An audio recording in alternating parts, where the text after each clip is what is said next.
जी का विचार बा?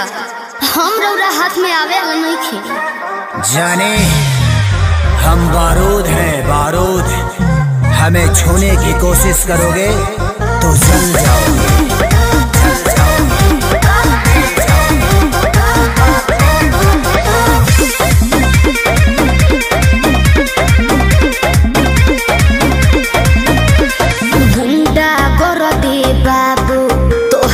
चले नहीं अच्छा मिली ना चीज हवा जौन तोहरा चाहे देवे के पड़ी। अरे सीधे सीधे मनबू की सीधे सीधे मनबू की गोली चलवैबू हो नाच के मलकिनी जी कहाँ नाच के जइबू हो कहियो ना कहियो जा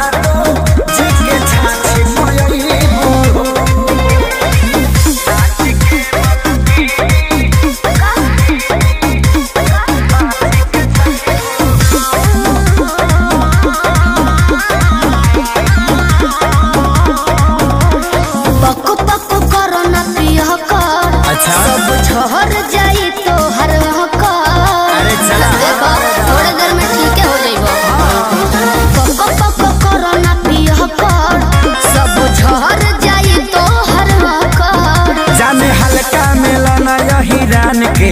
अच्छा आज रात भना चाहे तो है बांध के। अयो दादा ढेर मत फेंको। सुना हाथ काथा पाथा ऐसन हाथ काथा पाथा ऐसन कतही न पैबू हो नाच के मलकिनी यस कहाँ नाच के जइबू हो कहियो ना